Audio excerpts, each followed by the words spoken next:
नमस्कार। आउनुहोस् आज एउटा अलि फरक यात्रामा लागौं। एउटा यस्तो दार्शनिक यात्रा जुन कुनै निश्चित ठाउँमा पुग्नको लागि होइन, बरु यो यात्रा आफैमा एउटा खोज हो।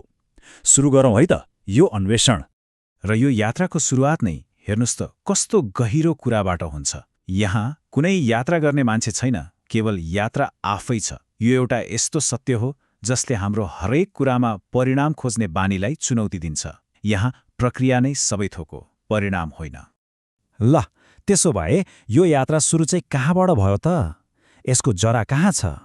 यो सुरु हुन्छ ब्रह्माण्डकै सबैभन्दा आधारभूत द्वैतबाट, चेतना र प्रकृति बीचको सम्बन्धबाट। यो एउटा कहिल्यै नरोकिने कस्मिक नृत्य जस्तै हो। यो नृत्यका दुई मुख्य पात्र छन्। एकातिर छ पुरुष अर्थात् चेतना। सोच्नुस् न, यो सिनेमा हलमा बसेको एकदमै शान्त स्थिर दर्शक जस्तै हो। अनि अर्कोतिर छ प्रकृति, जो पर्दामा चलिरहेको जीवन्त, रङ्गीन र मनमोहक फिल्म जस्तै हो, जसले दर्शकलाई आफूमा पुरै डुबाइदिन्छ। तर समस्या कहाँबाट सुरु हुन्छ भने जब त्यो दर्शक अर्थात् चेतना फिल्ममा यति धेरै डुब्छ कि उसले आफू दर्शक हो भन्ने नै बिर्सिन्छ। ऊ आफैलाई फिल्मकै एउटा पात्र सम्झन थाल्छ। हो, यही भ्रमबाट बाहिर निस्कन जागरणको खाँचो पर्छ र यहीबाट सुरु हुन्छ आत्मखोजको यात्रा। ल अब यो यात्राले एउटा निकै रोचक मोड लिन्छ है। अहिलेसम्म त हामी अवलोकनको कुरा गर्दैथ्यौँ, अब सुरु हुन्छ विश्लेषणको पालो। अब हाम्रो हातमा आउँछ तर्कको हतियार, एउटा यस्तो हतियार जसले भ्रमका पर्दाहरूलाई एक एक गरेर काट्न सक्छ। अनि यो बाटोको सबैभन्दा पहिलो र सायद सबैभन्दा महत्त्वपूर्ण प्रश्न के हो भने कुनै पनि कुरा छ भनेर कसरी थाहा पाउने? त्यसको प्रमाण के हो? के हामीले देख्नु वा महसुस गर्नु नै अस्तित्वको एकमात्र प्रमाण हो त? र यही प्रश्नको उत्तर खोज्ने क्रममा न्याय वैशेषिक जस्ता दर्शनहरूले एउटा तार्किक ढाँचा दिन्छन्। उनीहरू के भन्छन् भने यो पुरै ब्रह्माण्ड त साना साना कणहरू, अणुहरू मिलेर बनेको छ। सुन्दासम्म लाग्छ यो त आजको एटमिक थ्योरी जस्तै भयो, तर हजारौँ वर्ष पहिले सोचिएको कुरा। अहिलेसम्म त हामी बाहिरी संसारलाई टुक्रा टुक्रा पारेर विश्लेषण गरेर बुझ्ने कोसिस गर्दै थियौँ, तर अब यात्राले एउटा गजबको युटर्न लिन्छ। अबको यात्रा बाहिरबाट भित्रतिर मोडिन्छ, अर्थात् आफ्नै अस्तित्वको केन्द्रतिर। यो प्रश्नले हाम्रो आस्थाको सामान्य बुझाइलाई नै एकपटक सोच्न बाध्य बनाउँछ। मन्दिरमा मूर्तिलाई ढोगिन्छ, त्यो त ठिक छ, तर त्यो नमस्कार, त्यो श्रद्धा वास्तवमा कसलाई समर्पित छ? बाहिरको कुनै शक्तिलाई वा भित्रै रहेको कुनै तत्त्वलाई? र यसको जवाफ आउँछ अष्टावक्र गीताबाट, जसले सायद हाम्रो सोचको जग नै हल्लाइदिन्छ।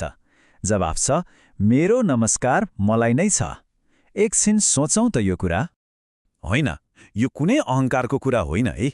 म नै सबथोक हुँ भन्ने घमण्ड होइन, बरु यो त त्यो हेर्ने र देखिने बीचको जुन खाडल छ नि, त्यसलाई पुर्ने पहिलो प्रयास हो। यो द्वैतबाट अर्थात् म र ऊ फरक हो भन्ने सोचबाट अद्वैत अर्थात् सबै एउटै हो भन्ने बोधतर्फको यात्राको सुरुवात हो। अब हाम्रो यात्रा अझै गहिरो, अझै सूक्ष्म हुँदै जान्छ। अब हामी यस्ता धारणाहरूको सामना गर्छौं जसले वास्तविकता भनेर हामीले जे मानेका थियौं त्यसको जग नै भत्काइदिन्छन्। र यही क्रममा आउँछन् बौद्ध दार्शनिक आचार्य नागार्जुन, र उनीसँग छ एउटा हतियार, शून्यताको घन। यो कुनै सामान्य विचार होइन, यो त एउटा घनको प्रहार जस्तै हो, जसले हाम्रा सबै मान्यताहरूलाई चकनाचुर पारिदिन्छ। त्यसो भए यो शून्यता बुझेपछि के हुन्छ त? यसले के गर्छ भने हरेक वस्तुको आफ्नै छुट्टै अस्तित्व छ भन्ने भ्रमलाई तोडिदिन्छ। हामीलाई लाग्छ नि यो टेबल आफैमा छ, यो कुर्सी आफैमा छ, तर शून्यताले भन्छ होइन, संसारमा कुनै पनि कुरा एक्लै छैन, सबै कुरा एकअर्कासँग जोडिएका छन्, अन्तर्निर्भर छन्। र सत्यलाई हेर्ने अरू पनि ढोकाहरू खुल्छन् यो यात्रामा, जस्तै जैन दर्शनको अनेकान्तवाद, जसले भन्छ कि सत्यको एउटा मात्र पाटो हुँदैन, अनेक पाटा हुन्छन्। त्यस्तै स्याद्वादले भन्छ कि कुनै पनि कुरा एउटा निश्चित शर्तमा मात्र सत्य हुन्छ, मतलब एब्सोल्युट ट्रुथ भन्ने कुरालाई नै यहाँ चुनौती दिइयो। अब यो सबै गम्भीर आध्यात्मिक र दार्शनिक कुराहरूको बीचमा एउटा अर्को आवाज पनि छ जुन सधैँ सँगसँगै हिँडिरहेको हुन्छ। त्यो हो चारबागको आवाज। यो एकदमै यथार्थवादी, भौतिकवादी आवाज हो। चारवाकहरूको प्रश्न एकदमै सिधा छ, एकदमै व्यवहारिक छ। उनीहरू भन्छन्, किन यस्तो मोक्ष, निर्वाण जस्ता नदेखिने, नपाइने कुराहरूको पछि दौडिने? बरु यो जुन जीवन अहिले हामी बाँचिरहेका छौँ, यसलाई नै कसरी सुखमय, सरल र सहज बनाउने भनेर सोच्नु पर्दैन र? र साँचो कुरा के हो भने यो चारवाकको आत्मा हामी सबैभित्र कतै न कतै लुकिएको हुन्छ।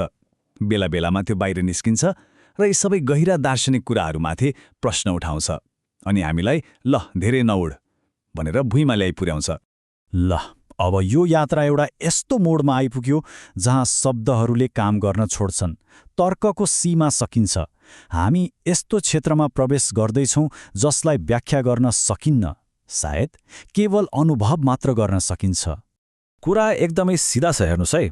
पहिलो, हामी जे पनि थाहा पाउँछौँ त्यो हाम्रा इन्द्रियहरू मार्फत थाहा पाउँछौँ।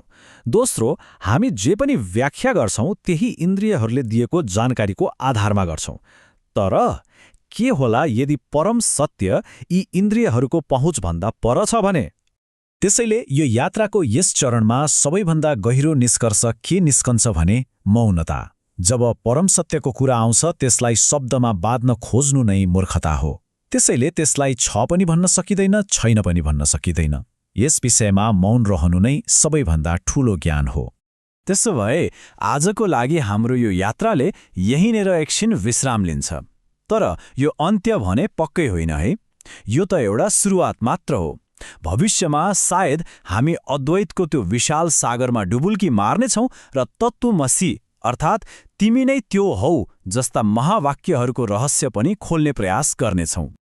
जाँदा जाँदै एउटा प्रश्न छोडेर जान मन लाग्यो। हाम्रो यो छलफलको यात्रा त यहाँ रोकियो, तर के यी विचारहरूले मनभित्र एउटा नयाँ व्यक्तिगत यात्राको सुरुवात गर्यो कि यो प्रश्नमाथि चिन्तन गर्न सकिन्छ।